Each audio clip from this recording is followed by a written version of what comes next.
Gold, trusted gold buyers. మీరు తాకట్టు పెట్టిన బంగారాన్ని విడిపించి ఈ రోజు ఉన్న మార్కెట్ ధరకు కొనబడను. శబరిమల విషయానికి వచ్చేటప్పటికి ప్రతి సంవత్సరం కూడా రీసెంట్గా శబరిమల గుడిలో మరి బంగారం అనేది కూడా తగ్గడము అండ్ దానికి సంబంధించి జరుగుతూ ఉన్న విషయాలు కానీ, ఇంకొకటి దీపావళి పండగ వస్తూ ఉందంటే ఢిల్లీలో దీపావళికి చేసుకోకూడదు అండ్ క్రాకర్స్ కాల్చకూడదు అని ఇలాంటివి ప్రత్యేకంగా ఓన్లీ హిందువుల పండుగలకు మాత్రం ఇలా జరుగుతూ ఉంటాయి. ఇలా ఒకటా రెండా కాదు, చాలా ఇష్యూస్ అనేది కూడా జరుగుతున్నాయి. మరి దీని గురించి మనకు చెప్పడానికి, ఆయన మాటల్లో వివరించడానికి ఇప్పుడు మనతో పాటు కూడా ఉన్నారు రాధా మనోహర్ దాస్ గారు. మరి ఆయనతో మాట్లాడదాం, తెలుసుకుందాం. గురుగారు నమస్తే. హరే కృష్ణ అన్న. ఎలా ఉన్నారు గురుగారు? చాణక్య బాగున్నాను. గురుగారు, ప్రతి సంవత్సరం శబరిమల విషయానికి వచ్చేటప్పటికి ప్రతి సంవత్సరం కూడా ఈ సీజన్ స్టార్ట్ అయ్యేటప్పటికి ఖచ్చితంగా ఏదో ఒక ఇష్యూ అనేది కూడా రైజ్ అవుతూ ఉంటుంది. మరి పోయినసారి అయితే రానిచ్చకూడదని చెప్పేసి, లేడీస్ రావాలి అని చెప్పేసి హైకోర్టు కూడా కొన్ని వ్యాఖ్యలు చేయడం కానీ, అంటే ఈసారి అయితే బంగారు మాయమైపోవడం కానీ, ఆ 4 కిలోలు అసలు అది అంతుపట్టడం లేదు, ఎవరు తీసుకున్నారో ఏంటో అని చెప్పేసి దాని గురించి విచారం లేదు. ఏంటిది అసలు, ఎందుకు హిందుత్వం? అది ఒక మాట చెప్తానే, మంత్రం చెప్పేసి కళ్యాణాద్భుత గాత్రాయ కామితార్థ ప్రదాయనే శ్రీమద్ వెంకటనాథాయ శ్రీనివాసాయ మంగళం.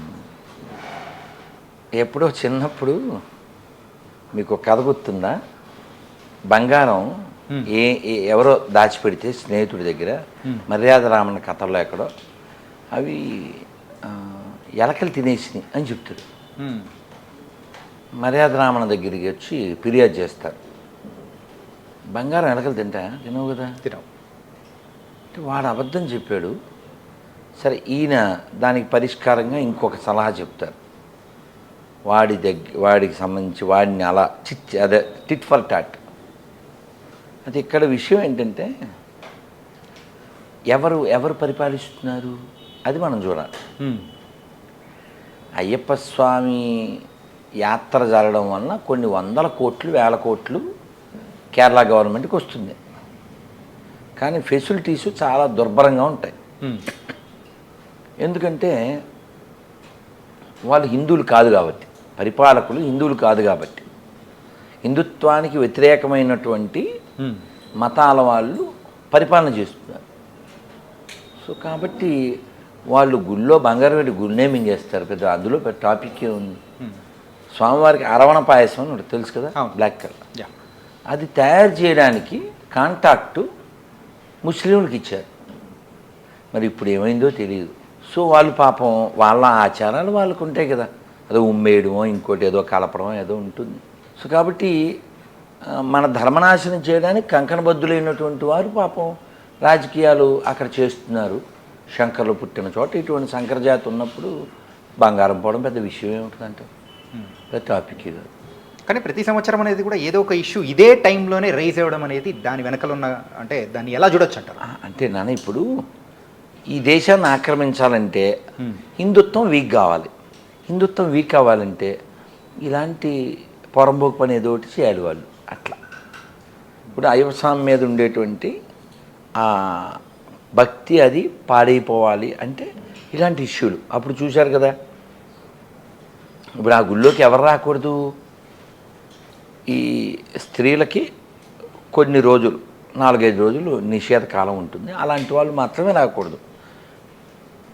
ఆడపిల్లలు 10 ఏళ్ళలోపు పిల్లలు రావచ్చు, 50 దాటిన వాళ్ళు రావచ్చు. దాని మీద ఇష్యూ చేసింది ఎవరు? Non Hindus. దాని మీద కోర్టులో కేసు వేసింది ఎవరు? నాన్ హిందూ. ఇంకా అంటికంటే జోకి ఏంటంటే తీర్పిచ్చింది లేడీస్ కాకుండా మగోళ్ళు. ఎదురైందా? 5గురేమో బెంచ్ ఉండేది అప్పుడు. ఆ బెంచ్లో ఒక లేడీ ఉన్నారు. ఆవిడ, సార్ ఇలా చేయకూడదండి అని చెబితే, నీకేం తెలదు, స్త్రీల విషయం స్త్రీలకు తెలదు, ఈ స్త్రీగాళ్ళకి తెలుసు. అది అలాంటి వాళ్ళందరూ తీర్పులు ఇచ్చే ప్లేస్లో ఉండడం, సమాజాన్ని అల్లకల్లోలం చేయడం. ఇప్పుడు మనకి ఎన్ని తెలుసా నీకు? మొత్తం మన దేశంలో ఎన్ని కేసులు పెండింగ్లో ఉన్నాయో తెలుసా నీకు? లక్షల్లో ఉన్నాయి. 5 కోట్ల. కానీ ఈ ఓయో బ్యాచ్ గల్లీలు అంటే ఎలా ఈ దేశాన్ని ఈ దేశపు అస్తిత్వాన్ని నాశనం చేయడంలో ఏదో పోనీ కమ్యూనిస్టులు అలా ప్రయత్నించారంటే ఒక అందం. వాళ్ళ భావజాలం ప్రకారం. కాంగ్రెస్ వాళ్ళు ప్రవర్తించారంటే అది విదేశీ పార్టీ, కమ్యూనిస్టు విదేశీ పార్టీ. పోనీ ఏదో క్రైస్తవులు ముస్లిమ్స్ ప్రవర్తించారంటే అది విదేశీ మతాలు, అలా ప్రవర్తించడం న్యాయమే. ఇప్పుడు మన ధర్మాన్ని నాశనం చేయడానికి వాళ్ళు నలుగురు ప్రయత్నించడం సహజంగా వాళ్ళ వాళ్ళ మస్తకాల పుస్తకాలను బట్టి అది న్యాయమే. కానీ being a judge should not have grudge కదా. పెద్ద మనిషిలా ఉండాలి కదా. ఏదో పరమానంద శిష్యుల కథలో పెద్ద మనుషుల్లా ఉండకూడదు. వాళ్ళు అంటారు, ఒరే పెద్ద మనుషులు అంటే వీళ్ళేరా అంటారు కదా. ఆ పెద్ద మనుషులు ఇప్పుడు పెద్ద మనుషుల్లా ఉన్నారు. అది మన దురదృష్టం. అయితే ఈ దురదృష్టానికి కారణం బాధ్యత లేనటువంటి, బాధ్యత తీసుకోనటువంటి హిందువులు. హిందువులు బాధ్యత తీసుకుంటే చాలా పనులు చక్కబడతాయి, చాలా తీసుకోవట్లేదు అంతే. అంటే ఎలాంటి విషయాల్లో మన హిందువులు బాధ్యత తీసుకోవాలి అని మీరంటారు? నేను ఉదాహరణకి ఇప్పుడు ఇక్కడే పడుకోవాల్సి వచ్చింది అనుకుందాం, మనం తడిగా ఉంది అనుకుందాం, ఏం చేయాలి?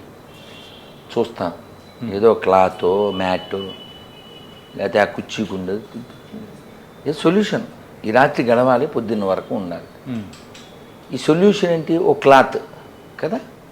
అలా ఈ దేవాలయాల విషయం కావచ్చు, లేదా ఇంకోటి కావచ్చు, ప్రతిదానికి ఒక సొల్యూషన్ ఉంటుంది. ఇక్కడ తడి తొడవడానికో గొడ్డను వెతుకుతున్నామా లేదా? ఇలా ఇలా ఇలా చూస్తున్నాం. అలా ప్రతి సమస్యకు సొల్యూషన్ ఉంది. ఇప్పుడు మన దేవాలయాల మీద మాత్రమే తీర్పులు ఇచ్చేటువంటి కోర్టులు ఎవరో కేసు వేశారు మసీదులలో ఆడవాళ్ళ ప్రవేశం గురించి. వాళ్ళు ఏదో తీర్పు ఇచ్చారు, వాళ్ళ మత విషయాల్లో మనం వేలు పెట్టకూడదు అన్నట్టు. ఇప్పుడు సెక్యులరిజం అంటే ఏంటి? ఎందులోనూ వేలు పెట్టకూడదు కదా, ఎందులో వేలు పెట్టకూడదు. ఇప్పుడు గవర్నమెంట్ అంటే ఏంటండి? Watch dog, not biting dog కదా. సో ఎవరైతే ధర్మనిష్ట లేదో, న్యాయనిష్ట లేదో అటువంటి వాళ్ళు పొజిషన్లో ఉండటం వల్ల ఇవన్నీ వస్తున్నాయి. కాబట్టి ఆ పొజిషన్లో నువ్వు కూర్చో, నువ్వు మీన్స్ హిందూ కూర్చో, సెట్ అయిపోతుంది. సింపుల్. అలాగే దీపావళి వచ్చిందంటే ఖచ్చితంగా ఢిల్లీలో క్రాకర్స్ కాల్చకూడదు. అండ్ దాంతోపాటు కూడా సో ఎప్పుడూ లేనిది ఈ టైంలోనే ప్రత్యేకంగా మన హిందూ పండుగలకు మాత్రమే గుర్తొస్తూ ఉంటుంది. మరి దాని గురించి ఏమంటారు? మరి ఈసారి ఏమన్నా మార్పు ఏమన్నా రావచ్చు? లేదు నాన్న, నేను చెప్పానుగా, పొజిషన్లో నువ్వు కూర్చునేంతవరకు ఆ పొజిషన్ వాళ్ళు ఇలాగే ఉంటారు. ఓకే. ఇప్పుడు ఢిల్లీలో కాలుష్యం ఒక్కరోజు దీపావళితో సెటిల్ అయిపోద్ది, అంతే కదా. జనవరి 1కి టపాసులు కాల్చితే ఆక్సిజన్ పుడుతుంది, తెలుసా? నీకు తెలీదా? తెలుసా నీకు? తెలీదు. జనవరి 1కి కాల్చేటువంటివి, పుట్టినరోజుకి కాల్చేటువంటివి, పార్టీలు ఫంక్షన్లో కాల్చేటు ఆ టపాసుల్లోంచి ఆక్సిజన్ పుడుతుంది. దీపావళికి కాల్చే టపాసుల్లోంచి మాత్రమే పొల్యూషన్ వస్తుంది. అది ఆ పొల్యూటెడ్ మైండ్స్ యొక్క మెంటాలిటీ. ప్రజెంట్ ఇప్పుడున్న జనరేషన్ ఒకసారి చూస్తూ ఉంటే ఈ భక్తి అనేది తగ్గుతుందని మీరు అనుకుంటున్నారా, లేకపోతే పెరుగుతుంది అనుకుంటారా? భక్తి చాలా పెద్ద పదము. ఒక సంతోషకరమైన విషయం ఏంటంటే యంగ్స్టర్స్లో ఇది పెరుగుతుంది. యంగ్స్టర్స్లో ఇది పెరుగుతుంది, ఇది ఆనందకరం. ఎప్పుడైతే యువతలో భక్తి పెరిగిందో సహజంగా సమాజంలో క్రైమ్ రేట్ అది తగ్గుతుంది, ప్రశాంతత పెరుగుతుంది. అది లేనప్పుడు ఏమవుతుందంటే, నిన్న ఏదో వార్త చదివాను ఫేస్బుక్లో ఎక్కడో, ఒక ఇద్దరు పిల్లల తల్లి రీల్స్ చూస్తూ వాడు ఎవరికో అట్రాక్ట్ అయ్యి విజయనగరం నుంచి నసరావుపేట ఎక్కడికి వచ్చేసి ఆ పిల్లల పాపం పోలీస్ స్టేషన్లో ఉంటే పోలీసులు చూస్తున్నారు. పెద్ద మనుషులు వచ్చి చెప్పినా ఆవిడ వినలేదు. అలా ఒక తల్లి దిగజారిపోవడం మనం ఊహించగలం. తల్లికి పిల్లల కంటే ఎవరు ఉండరు కదా. వాడెవడో రీల్లో పరిచయం అయిపోయి, మనం ఇంతకుముందు కూడా చాలా విన్నాం. విశాఖపట్నంలో పాపం భర్త చెప్పాడంట, వాడు ఆల్రెడీ ఆవిడ తప్పుటడుగు వేస్తే కూడా ఫోన్లే జరిగితే జరిగింది, ఇద్దరు పిల్లలు జరిగింది, దాన్ని వదిలే మనం జీవితం ప్రశాంతంగా గడుపుదామంటే ఆ ప్రియుడితో ఈవిడ కలిసి ఆయన్ని చంపేసింది పాపం.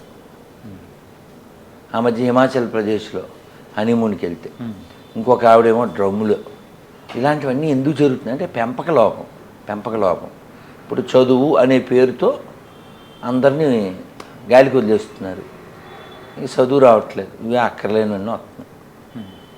అంతే. ఇప్పుడు నాలెడ్జ్ ఉంటే ఏమవుతుంది? ఇది నేను కాదు, అది జ్ఞానం. ఇది నేనే, ఇది నేనే, ఇది అజ్ఞానం. ఈ అజ్ఞానం దండిగా ఉన్నప్పుడు ఏమవుతుంది? వాడితో సుఖపడదాం. మొన్న పిల్లని చంపేసింది అవును. తల్లి. ఇంకెవరు చెప్పుకోవాలి? ఎవరు చెప్పుకోవాలి? కాబట్టి జ్ఞానం అనేది పంచబడాలి. ఆ జ్ఞానం భౌతికతలో ఉంది. మాతృదేవో భవ, పితృదేవో భవ, అతిథిదేవో భవ, ఆచార్యదేవో భవ. అసతోమా సద్గమయ, తమసోమా జ్యోతిర్గమయ, ముచ్చోర్మ అమృతంగమయ. ఇటువంటి జ్ఞానం పంచబడాలి. ఈ దేశం ఎంత గొప్పదో చెప్పబడాలి. ఇవేం లేకపోతే ఈ ఆడపిల్లలు ఎలా తయారంటే వాళ్ళు తయారవుతారు, మగపిల్లలు అలాగే తయారవుతారు. హాయ్ బ్రో అని కళ్ళు ఎగరేస్తారు. ఎక్కడో జీవితం ముగిసిపోతుంది. ఎంత వాల్యుబుల్ బాడీ ఇది, మళ్ళీ వస్తుందా? ఎందుకు ఇచ్చారు? ఎవరిచ్చారు? ఈ బాడీ అసలు ఏ పర్పస్తో వచ్చింది? ఏ స్పృహ లేకుండా, సోయి అంటారు కదా, ఆ సోయి లేకుండా సోది చెప్పుకుంటూ రాత్రి 1 గంటకి 2కి 3కి కొండ బిర్యానీ తింటూ ఎక్కడో అలా నాశనం అయిపోతున్నారు. అలా కాకూడదంటే జ్ఞానం ఉండాలి. ముందు అమ్మా నాన్నకి జ్ఞానం ఉండాలి, అప్పుడు పిల్లలకు వస్తుంది. ఓకే. కాబట్టి అన్నిటికీ సొల్యూషన్ నాలెడ్జ్. ఓకే. ఆ జ్ఞానం పంచబడాలి. ఆ జ్ఞానం భగవద్గీతలో ఉంది, భాగవతంలో ఉంది, రామాయణంలో ఉంది. రాముడు చూడండి, ఆ చైర్లో కూర్చోవడానికి అనౌన్స్మెంట్ అయింది, రాత్రికి మొత్తం తిరగబడిపోయింది. పొద్దున్న ప్రకటన, రాత్రికి విఘటన. రాముడు ఎందుకు అని అడగలేదు. అలాగే నాన్నగారు అన్నాడు, అడవికి వెళ్ళిపోయాడు. వాళ్ళ నాన్నగారు ఒక ఉపాయం కూడా చెప్పారు. నిన్ను చూడకుండా నేను ఉండలేనురా, అలాగని మీ పిన్నిని ఎదిరించలేను, నువ్వు నన్ను జైల్లో పెట్టి అప్పుడు ఇంకెవడు మాట్లాడు, మీ పిన్ని కూడా భయపడుతుంది, అప్పుడప్పుడు వచ్చి నన్ను పలకరించు. మంచి ఐడియా, బాగుండలే? ఎవరికైనా నచ్చుద్ది, రాముడికి నచ్చదు. ఎందుకని? ధర్మం వైపు అడుగు వేయాలనుకున్నాడు కాబట్టి. నాన్నగారు 14 ఏళ్ళు 14 నిమిషాల్లో గడిచిపోతుంది, మీరు కూర్చోండి నేను వస్తాను అని కోరి అడవులకి వెళ్ళాడు. ధర్మం. ఆ ధర్మం అంటే ఎంతమందికి తెలుసు? ప్రతిదానికి అబద్ధం ఆడేసేది, ప్రతిదానికి ఏదో అనుభవించేద్దామని పరుగులు పెట్టేసేది. కానీ మనం పరుగు పెట్టవలసింది పరమాత్మ వైపు. మనం నిద్రపోతామా? కళ్ళు వస్తాయి కదా. కళ్ళు ఎందుకు వస్తాయంటే మనం పూర్తిగా నిద్రపోలేదు కాబట్టి. కళ్ళలో ఎందుకు వస్తాయి? పూర్తిగా నిద్రపోలేదు కాబట్టి వస్తాయి. అంతే. ఇప్పుడు చూడు, నువ్వు కావాలితే చాలా టైర్డ్ అయిపోయావు, రెస్టే లేదు, పొద్దున్న 3కి లేచావు, రాత్రి 12-1 గంట అయిపోయింది, నువ్వు తిరుగుతూ ఉన్నావు, ఏదో పనిలో ఉన్నావు, ఫైనల్గా బాయ్ అలా పడిపోయావు. నీకు అసలు ఒళ్ళే తెలీదు. నువ్వు లేచాకేమంటావు? అబ్బా నాకు ఒళ్ళే తెలియలేదురా అంటావు. అప్పుడు నీకు కళ్ళ కూడా రావు. ఆ స్థితి ఏమిటంటే ఈ జీవుడు పరమాత్మతో కూడి పడుకుంటాడు. పరమాత్మ అంటే ఏంటి? ఆనందం. అందుకే నిద్ర లేచాక చూడు మనం భలే రిలాక్స్గా ఉంటాం కదా. అంటే పరమాత్మతో కూడి ఉంటే మనం రిలాక్స్గా ఉంటాం. పరమాత్మతో ఎప్పుడూ కూడి ఉండొచ్చు, నిద్రతోనే కాదు, జపం చేస్తూ, చదువుతూ, వింటూ, చర్చిస్తూ. భాగవతోత్వంలో అంతా అలాగే ఉండేవారు కదా. అంతే కదా. అంటే ఈ మధ్యకాలంలో మీరు అంటే పంచే జ్ఞానం కానీ అన్నీ చూస్తూ ఉంటే ఇప్పుడున్న జనరేషన్ వాళ్ళకు దానికి తగ్గట్టు మీరు కూడా మారి చెప్తున్నారు అనిపిస్తుంది. దానివల్ల రీజన్ ఏంటి? మీ ప్రశ్నకి సమాధానం, అమ్మ పసిబిడ్డలకి సెర్లాక్ అంటారు కదా, అది కలిపి అందులో పాలేదో కలిపి ఆ స్పూన్తో అలా కొంచెం కొంచెం పెడుతుంది. అవునా? ఎందుకు? వాళ్ళకి అన్నం అది పెట్టకూడదు, అరగదు కదా. అవును. వీళ్ళంతా పసిపిల్లలు లాంటి వాళ్ళు, అలా మెత్తగానే పెట్టారు. అవునా? ఆవకాయ అన్నం పెడితే కారం. అందువలన ఈ కాలం పిల్లలకి చెడ్డ పిల్లలు కాదండి, ఈ కాలం పిల్లలు అందరూ చెడ్డోళ్ళు కాదు. ఆడపిల్లలు కానీ మగపిల్లలు కానీ ఎంతమందో బంగారు తల్లులు ఉన్నారు, ఎంతోమంది బంగారు కొండలు ఉన్నారు. ఇప్పుడు ఎవరో పిల్లోడు ఏదో సమస్య వాళ్ళ ఊళ్ళో ఫోన్ చేశాడు, ఏం కాదు నాన్న జపం చేయనా నాన్న, ఎన్నిసార్లు చేయాలి గురువుగారు అని అడిగాడు. అంటే వాడు చేసే ఉద్దేశం ఉండబట్టే కదా 108 సార్లు చేయనానని చెప్పాను. దేవుడి దగ్గరే నిలబడి చేయాలా అండి అన్నాడు. కాదు నాన్న నువ్వు మేడకి కూడా చేయొచ్చురా అని చెప్పాను. అంటే చెబితే వింటున్నారు, మార్పు వస్తుంది, కానీ చెప్పేవాళ్ళు తక్కువ మంది ఉన్నారు. అది దురదృష్టకరం. బోధకులు లేరు. బోధకులు పెరిగితే సాధకులు పెరుగుతారు, సమాజం బాగుంటుంది. మీ సాంగ్ ఒకటి బయటికి కూడా వచ్చి అందరూ బాగా ఎంటర్టైన్ అయ్యారు. అండ్ నెక్స్ట్ తర్వాత ఏంటి సార్ గురుగారు? ఇంకోటి రెడీ అయింది, ఇవాళే వచ్చింది. ఈ కొద్ది రోజుల్లో దాన్ని రిలీజ్ చేస్తాం. అది కూడా సేమ్ ఆ టైప్లోనే ఉండబోతుందా, కొంచెం వ్యంగ్యంగా కానీ? అలా కాదు, మనం ఇప్పుడు రాష్ట్రీయ స్వయం సేవక్ సంఘ్ 100వ జయంతి జరుగుతుంది. ఈ సందర్భానికి తగ్గట్టు ఉంటుంది. కొంచెం చెప్తానే. ఓకే. ప్రశస్త హైందవ ప్రజానీకమును ప్రేమ సూత్తమున కలపండోయ్, సమస్త మానవ కళ్యాణానికి చక్కని బాటను వేయండోయ్, భారత కీర్తిని నిలపండోయ్, మన భారత కీర్తిని నిలపండోయ్. అసలు మీ గోల్ ఏంటి గురుగారు? The final goal? మంచి ప్రశ్న. గోల లేకుండా ఉండడమే గోల్. గోల లేకుండా అసలు జీవితం అనేది ఉంటుందా? అంటే ఇప్పుడు నాకు జ్యూస్ తెచ్చారు, తాగడానికా పారబోయడానికా? తాగడానికి. అదే నా గోల్. తాగండి, జీవితాన్ని ఆస్వాదించండి, కానీ అది బయట లేదు, లోపల ఉంది. లోకంలో మన అవసరం ఎంతవరకు అంతవరకు లోకం వైపు చూడాలి, మిగిలిన టైం అంతా లోపల చూడాలి. పొద్దున్న బోల్డ్ మంది వచ్చారు, ఇలా సైకిల్ చేసి కూర్చోమని నేను ఆదిత్య హృదయం చదువుకుని, భగవద్గీత చదువుకుని, శిష్టాష్టకం చదువుకుని, దేవుడికి హారతి ఇచ్చి, హోమం చేసి, బోల్డ్ పుస్తకాలు చదివి, వాళ్ళతో చదివించి, ఇదంతా ఏమిటి? అంతర్ముఖం, లోపలికి తిరగడం. లోపలికి మనం తిరగలేదనుకోండి, లోకంలో మనం వచ్చిన పర్పస్ లేదు. కాబట్టి మన హిందీలో మాట విన్నారా? జిందగీ నమిలేగా దొబారా. మళ్ళీ వస్తుందా ఏంటి? కాదు. అన్నమయ్య బాధపడతాడు, ఎక్కడి మానుష జన్మం బెత్తిన ఫలమేమున్నది, నిక్కము నిన్నే నమ్మితి నీ చిత్తంబికను,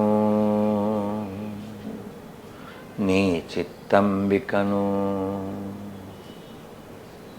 విడువను ఆహారంబును, విడువను ఇంద్రియ భోగము, విడువను నా లంపటము మాధవ నీ మాయా, విడిచెద షట్కర్మంబులు, విడిచెద నాచారంబును, విడిచెద వైరాగ్యంబును మాధవ నీ మాయా,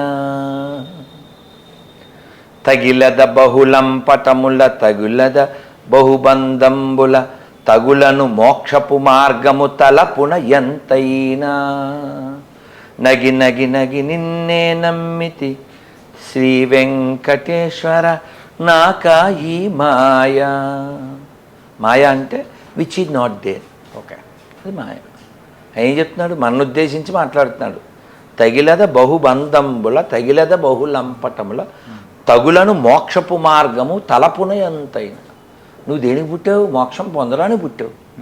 అది మానేసేసి ఐబ్రో అని ఐబ్రోస్ ఎగరెత్తే పుట్టిన చచ్చిపోవట్లేదా? ఇంటర్మీడియట్ అబ్బాయికి హార్ట్ అటాక్ రావట్లేదా? 6 ఏళ్ల పిల్లోడికి షుగర్ రావట్లేదా? 4 ఏళ్ల పిల్లోడికి 4 కళ్ళజోడు రావట్లేదా? కాబట్టి మనం సీరియళ్ళు చూస్తున్నాం కానీ సీరియస్గా తయారవట్లేదు. బెంగ లేదు, చచ్చిపోతామనే స్పృహ లేదు, చచ్చిపోతే ఎక్కడికి వెళ్తామనే ఇంగితం లేదు. అందువల్ల ఏదో అదేదో సినిమా పాట, ఎంతో చిన్నది జీవితం అలా గడిపేస్తున్నారు. కానీ కాలం ఆగదు కదా నాన్న, కాలం ఆగదు. కోవిడ్ వచ్చింది, ఎందరో మరణించారు. కాలం పట్టిపోయింది కొందరు, అలా తుఫాను పట్టిపోతుంది. అలా కాలంలో మనం వెళ్ళిపోతాం ఏదో కారణం చేత. అప్పుడు నువ్వు ఇక్కడికి వచ్చావు, కాసేపు వెయిట్ చేసి నువ్వు వచ్చిన పని చేస్తున్నావు కదా. అవును. ఇప్పుడు చాలా చూసుకుని వీళ్ళందరినీ సర్దేయమంటే వీళ్ళందరూ నీ వంక ఎలా చూస్తారు? ఎందుకు వచ్చింది అనుకుంటారు కదా. అవును. అలా మనం ఈ భూమి మీదకి ఎందుకు వచ్చాం? ఓ పర్పస్. ఆ పర్పస్ ఏమిటంటే మోక్షము. ఆ మోక్షం రావాలంటే ఏం చేయాలో భగవద్గీత, భాగవతం ఇత్యాది గ్రంథాల్లో ఉంది. మన వాళ్ళు చదవాలి చదవాలి చదవాలి. అయ్యో, ఇతర దేశాల్లో చూడండి, మొన్న ఆస్ట్రేలియా వెళ్ళాను, వాళ్ళు ఎంత బాగా రెస్పాన్స్ అవుతున్నారు. మేము హెలికాప్టర్ ఎక్కడానికి వెళ్ళాం. యు ఆర్ ఫ్రమ్ హరికృష్ణ అన్నాడు అతను, ఆ పైలట్. ఎస్ అన్న, I know you are wearing తిలక్ను, I like your prasadam Harikrishna. ఆనందపడ్డాడు అతను. అని పేరు జాన్ ఏదో అని చెప్తున్నా. చిత్రం ఏంటంటే అక్కడ పుట్టిన వాళ్ళు లేకపోతే క్రైస్తవులుగా ఉన్నవాళ్ళు బాగానే ఉన్నారు అక్కడ. నువ్వు ఒక కంపెనీలో పనిచేసావు, ఆ కంపెనీ నీకు నచ్చలేదు, తొక్కల కంపెనీ అని దాన్ని వదిలేసావు, రిజైన్ చేసావు. వాళ్ళు నీకు క్వార్టర్స్ ఇచ్చారు, ఏం చేయాలి నువ్వు? వదిలేసి వెళ్ళాలి. అబ్బే, క్వార్టర్ కావాలి, రాత్రికి క్వార్టర్ కావాలంటే. కాబట్టి నువ్వు దేన్ని వ్యతిరేకిస్తున్నావో దాన్ని వాడకూడదు. ఇప్పుడు జోక్ చెప్తానే. ఇలా అనగానే, ఒరే రాధా మనోహర్, నువ్వు మా క్రైస్తవులు కనిపెట్టిన వస్తువులు వాడుతున్నావు అంటాడు. వీడు క్రైస్తవుడు అని ఎవడు చెప్పాడు? వీడు శ్రీనివాసరావు. సో కాబట్టి ఇక్కడ మన పాయింట్ ఏమిటంటే భగవద్గీతలో ఆఖరి అధ్యాయంలో ఆఖరి శ్లోకం ఏంటిది? యత్ర యోగేశ్వర కృష్ణో యత్ర పార్థో ధనుర్ధరః తత్ర శ్రీర్విజయోర్భూతి ధ్రువానీతిర్మతిర్మమ. సంజయుడు చెప్తున్నాడు, ఎక్కడైతే సకల యోగీశ్వరుడైన కృష్ణ భగవానుడు ఉంటాడో, ఎక్కడైతే ధనుర్ధారి అయినటువంటి అర్జునుడు ఉంటాడో, అక్కడ తప్పక సంపద, విజయము, నీతి వర్ధిల్లును అంటాడు. ఏముండాలి? మొరాలిటీ. మొరాలిటీ లేనప్పుడు ఏ మతం అయితే ఏమిటండి, మాకు అక్కర్లేదు కదా. సో కాబట్టి మొరాలిటీ లేనటువంటి మతాలే మన దేశాన్ని మొరాకోలా తయారు చేస్తాయి, ఎప్పుడు మొరుగుతూ ఉంటాయి. కాదు గురుగారు, ఇన్ని ఇంటర్వ్యూస్ ఇవ్వడం కానీ, సో ఇలా చెప్పడము, జ్ఞానాన్ని పంచుకుంటూ వెళ్ళిపోవడం అంటే దీని వెనకల అంటే ఇంత పబ్లిసిటీ చేయడం వల్ల, రావడం వల్ల అని కానీ ఒక రాజకీయ కోణం ఉంది అని కూడా కొంతమంది అంటున్నారు. మరి దానికి మీరు ఇచ్చే సమాధానం ఏంటి? అంటే రాజకీయ కోణం అంటే మీరు రాజకీయాల్లోకి రావాలి, వచ్చే అవకాశం ఉంది ఇలా అని. ఈ ప్రశ్న ఆల్రెడీ 2-3 ఏళ్ల క్రితం అడిగారు. ఇప్పుడు మీరు అన్నదే అనుకుందాం, నాలాంటి వాడు ఎవడన్నా నిలబడితే కనీసం మన వాళ్ళు ఏమైనా వార్డు మెంబర్ కన్నా అవుతుందంటావా? నాకు ఆశ లేదు, అది పక్కన పెడదాం. ఒకవేళ నిలబడితే మాత్రం అది అవుతుందా? సో నాకు అసలు అలాంటి ఉద్దేశాలు లేవు. హిందువులు ఎడ్యుకేట్ అవ్వాలి, హిందువులు ప్రశ్నించాలి, హిందువులు మారాలి, హిందువులు మాట్లాడాలి.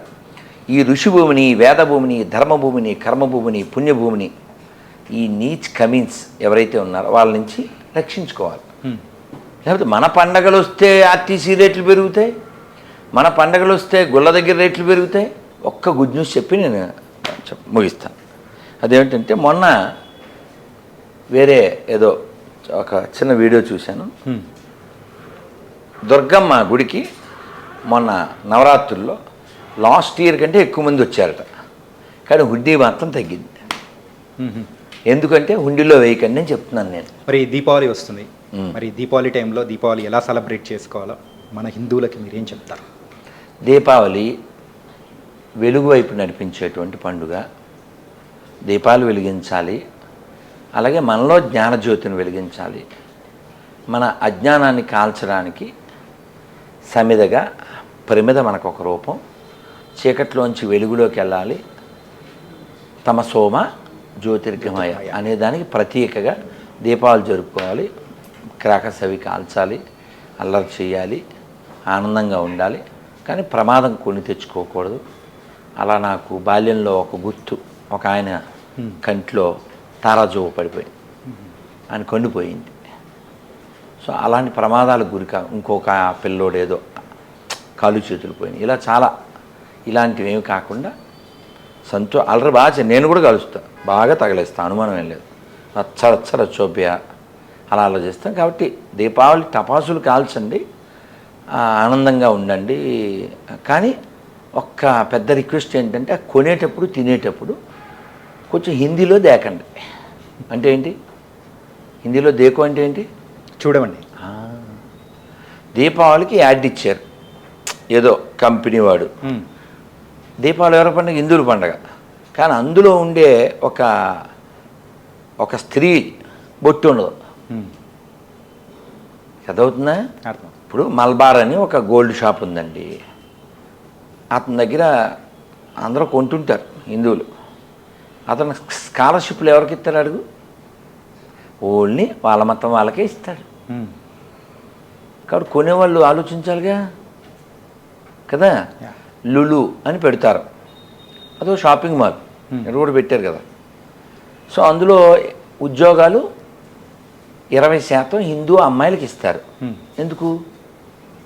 వాళ్ళను వాళ్ళ మతంలో చేర్చడానికి. ఓకే, అంతే. మత మార్పిడి కేంద్రం Lulu shops.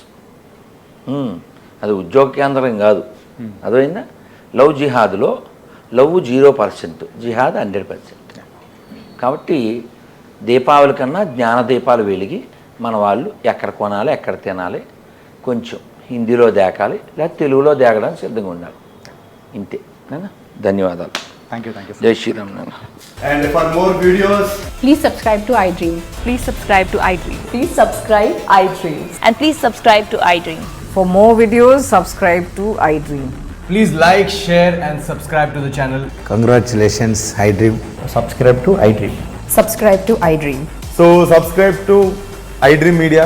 iDream ki iDream team andarki huge congratulations. Please subscribe iDream Media. Please subscribe to iDream. Subscribe iDream. Please subscribe to iDream.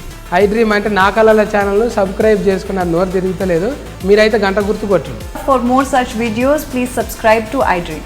Subscribe to iDream. Please subscribe to iDream. Please subscribe iDream Media. Please do subscribe to iDream. Please subscribe to iDream Media. For best entertainment and information, please subscribe iDream. And don't forget to subscribe to iDream.